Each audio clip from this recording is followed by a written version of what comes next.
Investment या निवेश करने का सोच रही हैं, पर पता नहीं ये रुपया कहाँ लगाएं, कितना इन्वेस्टमेंट करें और ये कितना सेफ होगा, तो म्यूचुअल फंड इन्वेस्टमेंट आपके लिए यह ऑप्शन हो सकता है।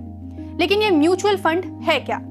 म्यूचुअल फंड एक ऐसा फंड होता है जिसमें कई इन्वेस्टर्स होते हैं, वो चाहे मैं हूं, आप हों या कोई और भी, और आपके इस रुपए को इन्वेस्ट करने का काम करते हैं फंड मैनेजर्स। और ये रकम लगाई जा सकती है या तो शेयर बाजार में, बॉन्ड में, गोल्ड में या दूसरी सिक्योरिटीज में आप अपना रुपया लगा सकती हैं। इन फंड मैनेजर्स की शेयर बाजार, देश की अर्थव्यवस्था, अंतरराष्ट्रीय बाजार पर गहरी पकड़ होती है और इन फंड मैनेजर्स का मकसद निवेश की गई रकम को कम से कम रिस्क में अच्छी रिटर्न या मुनाफा देना होता है। म्यूचुअल फंड दो तरह के होते हैं, ओपन एंड और क्लोज एंड। ओपन एंड का मतलब है कि आप कभी भी पैसा निवेश कर सकती हैं और कभी भी निकाल सकती हैं। वहीं क्लोज एंड वो फंड होते हैं जिसमें निवेश के लिए एक समय सीमा होती है और इसे निश्चित अवधि या मैच्योरिटी के बाद ही निकाल सकते हैं। और इन म्यूचुअल फंड्स को अलग अलग कैटेगरी में डाला जा सकता है, जैसे स्मॉल कैप। स्मॉल कैप में फंड मैनेजर्स आपकी रकम उन कंपनियों में लगाएगा जो छोटी होती हैं, लेकिन इन कंपनियों की बढ़ने की संभावनाएं ज्यादा होती हैं। मिड कैप, इसमें आपका पैसा मिड लेवल की कंपनियों में लगाया जाता है जिसमें मिड लेवल पर ही रिस्क और रिटर्न आता है। लार्ज कैप, ऐसी बड़ी कंपनियां जिसमें रिस्क का लेवल और रिटर्न दोनों ही लो रहता है।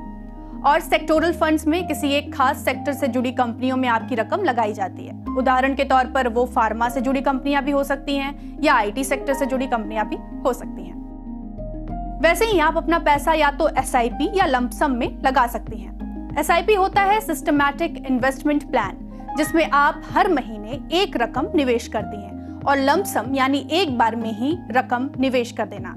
इस निवेश के बदले आपको मिलती है एनएवी यानी नेट एसेट वैल्यू। लेकिन अब म्यूचुअल फंड के लिए आगे का प्रोसेस क्या होगा, यानी इन्वेस्टमेंट के लिए क्या करना होगा?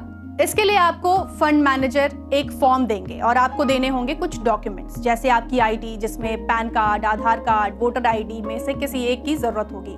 बैंक अकाउंट और केवाईसी यानी नो योर कस्टमर पूरा होना चाहिए। बैंक अकाउंट और आपकी म्यूचुअल फंड बेचने वाली कंपनी या म्यूचुअल फंड डिस्ट्रीब्यूटर आपका केवाईसी करने के बाद आपका अकाउंट खोलते हैं। अब सवाल ये कि म्यूचुअल फंड में रिस्क क्यों कम माना जाता है?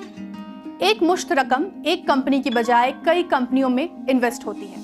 अगर एक कंपनी लॉस में चली भी गई तो बाकी कंपनियां तो बची रहेंगी, यानी रिस्क काफी लेस।